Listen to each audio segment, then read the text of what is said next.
Urban FM 104.5. Urban FM 104.5.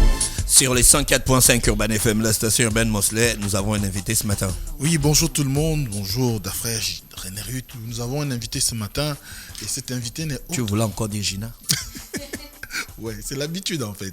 Tu sais, 10 ans, c'était la même routine, tu vois. Et en quelques mois, ça ne va pas partir maintenant. C'est même pas évident que ça parte, mais ça va toujours. C'est 10 ans de bonne complicité en ce qui concerne les émissions et dans la vie au quotidien. Donc, c'est normal que j'ai toujours ce petit retard-là. Mais ce qui est sûr, c'est que ce matin, on reçoit un invité qui est tout aussi bien connu sur la place au niveau de Libreville, du Gabon et même à l'international. C'est monsieur Jean de Dieu Moukani Wango, que beaucoup ont découvert certainement lorsqu'il a fait son adhésion au gouvernement, lorsqu'il a été nommé au gouvernement de la République, mais également c'est le président de l'US, l'Union et Solidarité, qui est, on va dire, un parti transfuge de l'UPG de Pierre Mamboundou. Et d'ailleurs, c'est tout le sens de notre invitation de ce jour, parce que le week-end dernier, sinon la semaine dernière, il y a eu la célébration des 10 ans, on en a parlé lundi, les 10 ans du décès de Pierre Mamboundou, et les Mamboundistes se sont retrouvés pour pouvoir lui rendre un hommage. Voilà. Donc c'est la raison pour laquelle on l'a invité ce matin. Monsieur Moukani Wango, bonjour et merci d'avoir accepté notre invitation. Bonjour, c'est un plaisir renouvelé de dire parmi vous, échanger. Et donc j'espère que ce plaisir qui est communicatif partagé. est toujours de mise. Quelle est l'image que vous gardez de Pierre Mamboundou, puisque c'est de lui les questions ce matin, avant de rentrer dans les profondeurs politiques? Une image positive naturellement. C'est quelqu'un qui est parti trop tôt, parce qu'à l'évidence, lorsqu'on évoque l'œuvre, c'est toujours en se projetant dans l'avenir. Vous voyez, on parle du passé, mais pour l'avenir. Oui, allez-y. C'est une image qui reste dans mon esprit. Comment avez-vous fait sa rencontre? Parce que parfois, on parle d'un homme politique, on parle de ses héritiers, mais très souvent, on ne sait pas dans quelles conditions vous l'avez rencontré, ou bien que des gens finissent par s'attacher à un individu. Qu'est-ce qui a favorisé votre rencontre et comment ça s'est passé? C'est l'œuvre d'abord qui m'a attiré, comme à tous. Quelqu'un qui estimait qu'il fallait un autre parti politique au Gabon. J'ai pensé qu'après 21 ans, peut-être 22 de parti unique, le Gabon avait fait son expérience du parti unique et qu'il fallait passer à autre chose. Et j'estimais que quelqu'un qui tient ce type d'idée méritait d'être soutenu. Et ensuite, il est rentré de son exil et ça a été presque fusionnel. Et Pierre Mamboundou, c'était quel type d'homme, s'il faut le qualifier sur le plan humain, dans les rapports que vous aviez avec lui? Nos relations étaient fondamentalement politiques. Elles étaient fondamentalement politiques. Je n'ai pas rencontré un acteur quelconque. C'était une relation fusionnelle fondée sur la politique. Et à ce titre-là, ça a été une expérience terrible. Pierre Mamboundou crée un parti politique contre l'ordre constitutionnel. Parce qu'il faut replacer le... Exactement, oui. Il faut avoir une sacrée conviction pour embarquer tout le peuple derrière le multipartisme. On était sous le monolithisme. 89. 89. Et donc, la réponse du gouvernement avait été claire, elle était juste d'ailleurs. Le gouvernement a automatiquement mis en place la Cour de sûreté de l'État. C'était la seule réponse qu'il pouvait donner à quelqu'un qui créait un parti politique contre l'ordre constitutionnel. Mais après tout, le chef de l'État, Bon Prince, a pris sur lui de proposer le rassemblement le RSDG. Et les délégués à la conférence nationale ont répondu clairement pour le multipartisme. Donc vous voyez, ça a été un changement de paradigme profond. Et je pense que rien qu'à s'imaginer cela, Mamboundou est un homme du futur. Est-ce qu'à cette époque, on ne peut pas dire qu'il est venu au bon moment où le président Omar Bongo lui-même aussi personnellement était prêt à changer les choses? Oui, je pense. Je pense qu'il est venu au bon moment. Mais pour autant, il y avait autant de Gabonais ici qui se gardaient de proposer quoi que ce soit. Il y avait quand même, quelque chose que les gens jusque peut-être aujourd'hui n'arrivent pas à comprendre. Pourquoi avoir choisi la date du 4 juillet, Le 14 juillet. du 14 juillet pour la création de l'UPG? Naturellement, il s'adossait sur les symboles. Le 14 juillet symbolisait naturellement la Révolution française. Et la liberté tombait de sens. Il s'inspirait du 14 juillet pour naturellement faire passer son modèle. Alors aujourd'hui, quand on célèbre le 10e anniversaire de son décès, beaucoup de gens se sont posé la question, après son départ, ceux qui se réclamaient de son héritage, il y a eu des guerres intestines, il y a eu des séparations, il y a eu de l'éclatement, et puis vous vous retrouvez. Comment quand on vous a formulé l'invitation, qu'est-ce qui vous a motivé? Le parler vrai, pour tout dire. Madame Mamboundou a décidé de prendre de l'initiative. D'ordinaire, elle n'est pas a priori étiquetée d'une tendance. Je pensais que c'était vrai, que c'était profond et qu'il fallait y aller. Mais comment vous revendiquez? Il y a des tendances, ça veut dire que jusqu'aujourd'hui, vous revendiquez d'être les disciples de Pierre Mamboundou. Ne vous a-t-il pas légué des valeurs à vous tous pour que vous restiez unis au lieu de vous éclater et crier des tendances? Le combat pour le contrôle du parti s'est déroulé à la marge des principes. Et c'est cela qui a fait qu'on parte. C'est pas possible. Si, hélas. La famille, je parle là en vérité, la famille a pris le dessus. Sur un parti politique. Sur un parti politique, ce qui était inacceptable. À partir de là, c'est parti dans tous les sens. Ils étaient ceux qui légitimaient... Donc le lien de sang a primé sur la relation politique, l'héritage politique. Exactement.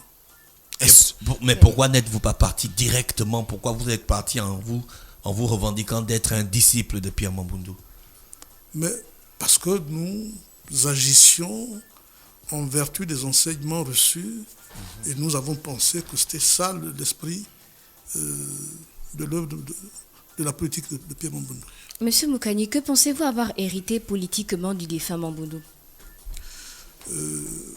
D'abord une forte conviction dans, je dirais, l'ordre juste. Voyez-vous, l'Afrique du Sud, il ne suffit pas pour un État d'avoir des lois, pour être un État de droit. Il ne suffit pas d'avoir des institutions qui mettent en musique ces lois-là. Il ne suffit pas d'avoir des tribunaux pour qu'un État soit un État de droit. Encore faut-il que ces lois soient démocratiques, soient justes. Et donc, moi, c'est l'ordre juste. Tenez-vous bien, l'Afrique du Sud, sous l'apartheid, avait bien des lois. L'apartheid était dans les lois. Les institutions appliquaient l'apartheid. Les tribunaux l'appliquaient également. Mais ce n'était pas démocratique. Ce n'était pas un ordre juste. Moi, c'est cela qui me fait courir. L'ordre juste. On peut continuer. Le Troisième Reich était dans les lois. La ségrégation raciale était dans les lois. Mais ce n'est pas un ordre juste. Est-ce que vous pensez qu'aujourd'hui, cet ordre juste a réussi à s'implanter au niveau de la politique nationale ou au niveau de notre société? C'est un processus. Nous allons vers. On fait tomber des murs progressivement et on va vers. J'ai dit, je ne sais pas si c'était chez vous, que le monde survivra par ceux qui jettent les ponts et non pas par ceux qui élèvent des murs. Très bien. Alors, moi j'ai une autre question, parce qu'à un moment on a pensé que Pierre Mamboundou et Omar Bongo jouait un jeu politique pour la stabilité du Gabon. Est-ce vrai ou bien c'était juste une rumeur? C'est au départ 2 ennemis. En 1929, c'est 2 ennemis. Parce qu'Omar Bongo a convoqué la Cour de sûreté de l'État pour le juger. Parce que les juges l'ont condamné à 10 ans de réclusion criminelle, 10 ans de comment dire, il était déchu de ses droits de citoyen, ouais. et le tout assorti d'un mandat d'arrêt international. C'est ça le début des deux. Mais à force de se pratiquer, ils se sont appréciés en vrai et ont terminé de bons amis. Donc, à tout le moins. Est-ce que ça prête le flanc à ceux qui pensent qu'ils étaient dans un jeu? Et que Pierre Mamboundou avait reçu des espèces sonnantes et trébuchantes pour la ville de Ndendé. Ah ouais. 11 milliards. Oui, bon, pour la ville de Ndendé, oui, effectivement, le président de la République avait fait un geste. Et il avait promis 11 milliards. Mais c'est 3 milliards qui sont sortis. Et vous allez à Ndendé, vous trouvez la trace des 3 milliards. Dans les routes, dans les voiries urbaines qui ont été bitumées, dans divers projets de la commune. Alors, comment on peut qualifier Mamboundou aujourd'hui? Parce que dans l'esprit des Gabonais, c'était l'extrême. Il était dans l'extrémité, du moins c'était un extrémiste. Mais il ne voulait pas négocier. Quand on regarde dans les faits, on a comme l'impression que c'était beaucoup plus un adepte du consensus. Où le placez-vous? C'est un républicain d'abord. Ses positions étaient dictées par l'ordre républicain et l'ordre juste. Bien sûr qu'il y avait du chemin à faire, mais progressivement, surtout que le chef de l'État l'avait mieux compris que quiconque, il était admis dans les cercles du pouvoir sans jamais être du pouvoir. Ok, très bien. Alors, il y a aussi une situation qui fait qu'aujourd'hui, quand on parcourt un tout petit peu la rencontre que vous avez eue entre mamboundistes, il y a une idée qui ressort, l'éventualité d'un rassemblement. Absolument. Absolument. Il y a cette éventualité. C'est l'idéal vers lequel nous allons avoir à œuvrer. D'abord Moubanzengi, qui doit accepter de discuter avec tous les autres. On a constaté son absence sur la photo de famille. Oui, je crois qu'il était malade. D'accord. Mais c'est très remarquable. Et ensuite, nous autres, nous déclinerons les conditions de retour. Qui fait des est-ce la veuve ou c'est veuve. Une volonté manifeste? C'est Mme Mamboundou. Mais donc on revient à la même chose, l'affaire de la famille qui prend le pas sur le parti. Mais Mme Mamboundou est aujourd'hui membre du parti. D'accord. Et donc à ce titre-là, elle a lancé par-dessus les clivages, parce qu'elle est de la branche de Moubanzengi. Et à ce titre-là, la discipline du parti impose qu'elle se taise, ou du moins qu'elle en parle à Moubanzengi. Mais elle a une légitimité à ce titre-là, et nous a fait l'offre de travailler d'abord pour la fondation Pierre Mamboundou, et ensuite pour reconstituer la totalité du parti en un seul. D'accord. Est-ce que vous vous êtes donné un agenda pour pouvoir y travailler et y parvenir, surtout que nous sommes à l'approche de l'élection présidentielle? C'était déjà heureux que l'idée de la rencontre prospère. D'accord. Elle a réussi à rassembler tout le monde. Et là, elle reviendra par ailleurs pour définir le calendrier. Vous, qu'est-ce que ça représente pour vous, cette idée-là? Comment l'US entrevoit l'avenir dans cette construction? D'abord, nous sommes un parti qui existe, donc nous fonctionnons d'abord par rapport à notre parti et nous nous prêtons parfaitement à l'œuvre de reconstruction.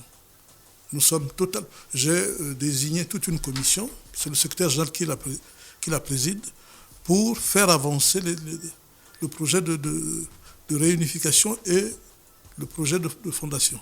Tout à l'heure, vous avez dit Moubanzengi doit accepter de parler avec les autres. Est-ce que ça veut dire qu'aujourd'hui, ce dernier est fermé à la discussion, est fermé au rassemblement, ou qu'il n'entrevoit pas une idée, du moins il n'épouserait peut-être pas l'idée de Madame Augustine Mamboundou?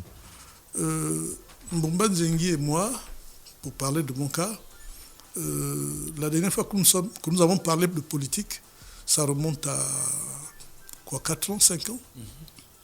Donc, et à l'époque, c'était quelqu'un de fermé totalement à la discussion. Et donc, c'est comme ça qu'il nous a paru, toujours. Maintenant que nous allons amorcer le retour, parce que le retour, c'est nous qui devons le retrouver, il faudra qu'il accepte les conditions de retour. Quelles peuvent être les conditions de luce, par exemple? Oh là là. Mais un homme, une voix. D'accord. Parce que c'est quoi le processus de départ? Nous convoquons un congrès. Nous le tenons. Le congrès me porte à la tête du parti. Il n'est pas d'accord. Il saisit les tribunaux et tout va en vrille. Effectivement. C'est ça les conditions de mon départ. Donc, les conditions de mon retour, c'est que les procédures du parti soient respectées et que le parti désigne celui ou celle capable de le diriger. Est-ce qu'aujourd'hui, il y a, on va dire, un parti dans votre, dans la coalition, si on peut dire aujourd'hui coalition, mais dans le groupe des Mambundistes, est-ce qu'il y a quand même un parti qui présenterait une certaine prééminence par rapport à d'autres et qui pourrait faire, au-delà de l'UPG, créer l'émulation qui ferait que il y a eu des adhésions de la part aussi bien de ceux que vous voulez convaincre pour ce rassemblement, mais également des populations?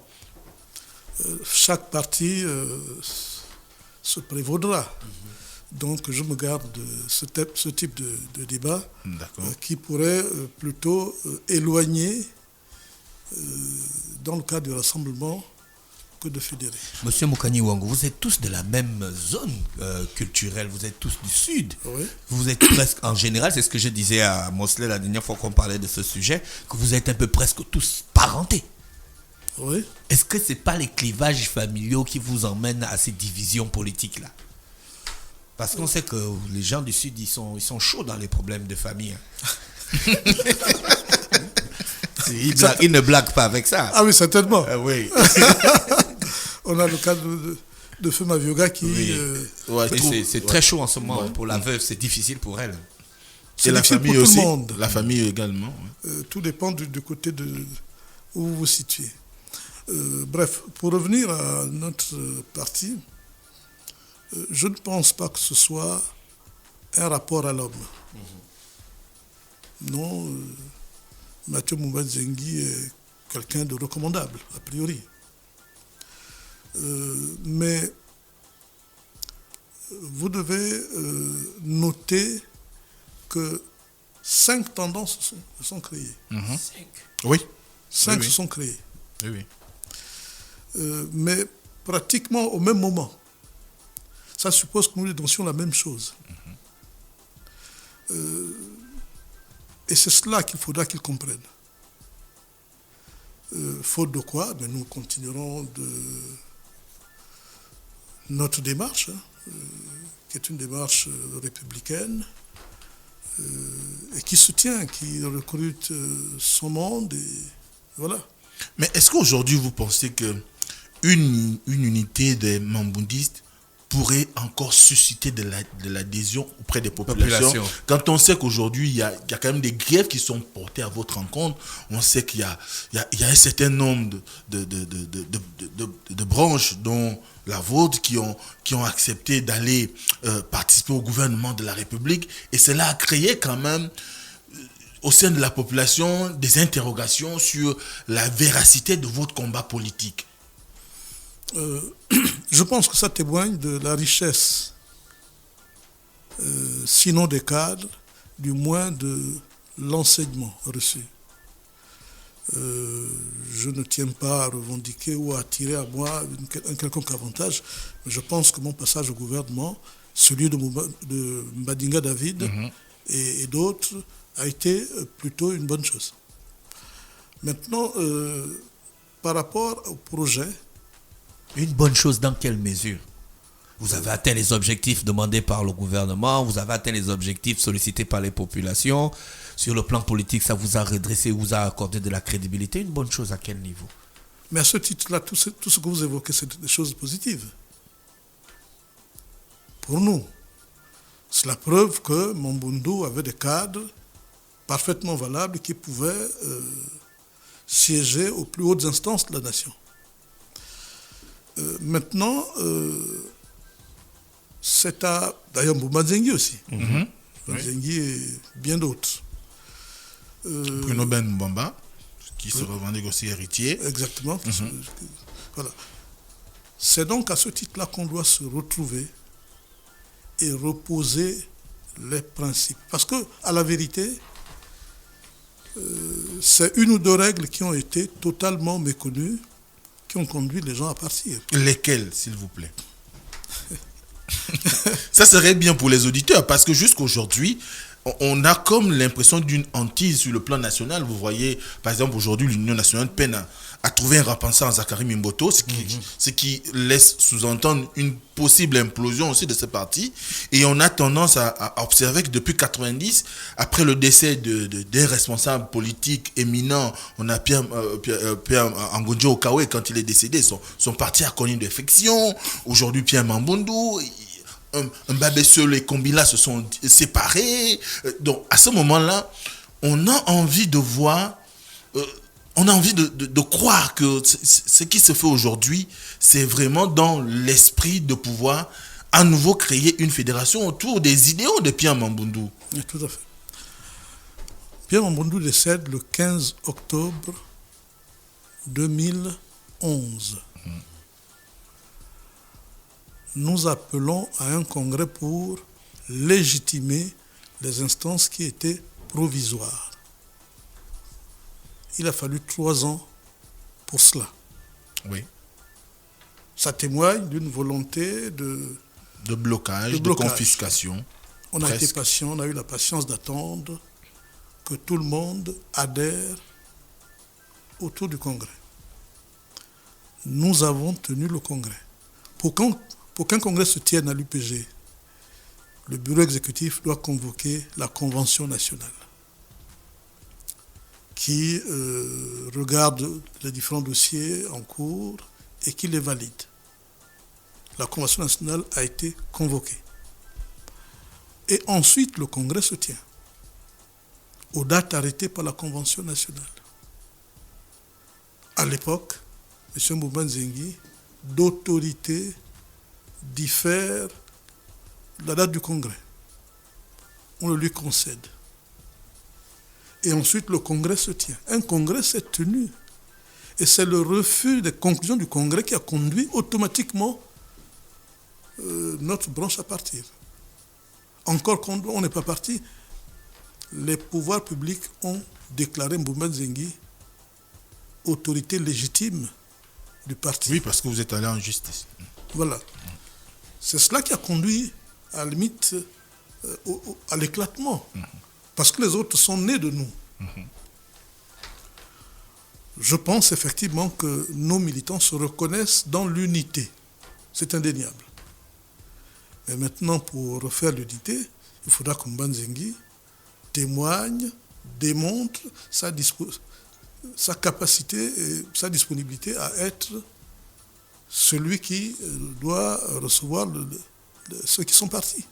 Monsieur Ikanyi Ouangou, on n'est pas très loin de 2023. Dans le cadre où vous n'arrivez pas à vous mettre ensemble, vous êtes partant pour la course à la présidentielle? Vous seul? Sans les autres? Je suis d'abord un militant. Vous allez vous battre contre votre allié Ali Bongo Ondimba? Ou bien vos frères de l'UPG? De l'ex-UPG? Non, l'UPG existe toujours. Ah bon, hein? Oui, bien sûr. Ah, c'est Mbouba Zengi. Son président, c'est Mbouba Zengi. Ah, désolé. Voilà. L'œuvre de reconstruction n'est pas figée dans le temps. D'accord. On parle de 2023, ça peut prendre 2024, 2025. Donc, il n'y a pas de calendrier à ce titre-là. Et donc, de ce point de vue, le plus tôt sera le mieux, mais nous restons dans ces perspectives. Alors, Bon, c'est la dernière oui. question. Alors aujourd'hui, il y a... Il y a elle qui avait ça. Oui, vas-y René. Oui, Monsieur désolé. Mokani, pensez-vous que la non-réunification des héritiers puisse mettre fin à l'héritage politique laissé par Pierre Mamboundou? Pas du tout. Nous continuerons toujours, chacun chez soi, à œuvrer à cet héritage-là. Un héritage aujourd'hui quand même qui mérite d'être porté à la connaissance des plus jeunes. C'est d'ailleurs tout le sens de l'invitation qu'on a formulée aujourd'hui, parce que très souvent on parle de Pierre Mamboundou pour les jeunes générations, ceux qui ne l'ont pas très bien connu. Ça peut paraître comme un personnage de légende, quelqu'un qu'on pourrait mettre dans l'histoire politique du Gabon à l'image de Léomba, dont beaucoup ne se souviennent même plus presque de l'idéologie politique, de l'action politique. Qu'est-ce que la jeunesse d'aujourd'hui peut retenir de Pierre Mamboundou, politiquement? Un républicain résolu, mais également quelqu'un qui proposait une autre gouvernance du pays. D'abord une gouvernance qu'il plaçait au niveau des sociétés, étant entendu que l'économie c'est la société. Respectueuse, cette économie-là, des commissaires aux comptes, des ratios prudentiels, des réserves obligatoires, des limites dans le recrutement. Parce que aujourd'hui, nous avons perdu Air Gabon, nous avons perdu Gabon Post. La Poste, Gabon Post. Ouais. Gabon Post. Voilà. Autant de symboles qui témoignaient de la vitalité de notre économie, mais qui aujourd'hui sont des pièces à conviction qui marquent le recul du Gabon. Il s'est battu pour Gabon Post. Il s'est battu pour Air Gabon. Tout ceci relève de l'ordre juste. Il y a eu la loi sur la biométrie. C'est la loi Mamboundou. Dans ce pays, il s'opposait à un problème d'identification de l'électeur. Il a proposé que l'on puisse recourir à la génétique, aux empreintes digitales, pour identifier l'électeur. Une loi a été prise et la biométrie est désormais de bonne pratique. Bon, bien sûr que tout le dispositif n'est pas en place pour cette biométrie. Peut-être la mettra-t-on pour 2023 ou 2025, j'en oublie. Vous voyez, Mamboundou est toujours dans l'avenir. Je crois qu'il y a autant de valeurs. C'était un panafricain. On se gardera de le dire jusque-là. Mais Mamboundou est un panafricain rompu. En 1995, il parlait déjà de l'Afrique continentale, dont les limites, c'est Tanger au nord et le Cap de Bonne-Espérance au sud. Aujourd'hui, on commence à parler de la ZLECAF. Mais toutes ces idées, c'était ces idées aussi. C'était ces idées d'abord. Donc je pense que Mamboundou est quelqu'un qui, en suivant pas à pas son action et son œuvre, nous a donné les clés, les éléments de notre avenir. Très bien. Merci. Je rappelle qu'on recevait M. Mokani Ouangou ce matin. Mosley, il est président de l'Union et Solidarité, un parti politique de l'opposition. Merci, M. Mokani Ouangou, d'avoir accepté notre invitation. On vous souhaite de passer une bonne journée à l'écoute des programmes d'Urban FM. Je vous remercie infiniment.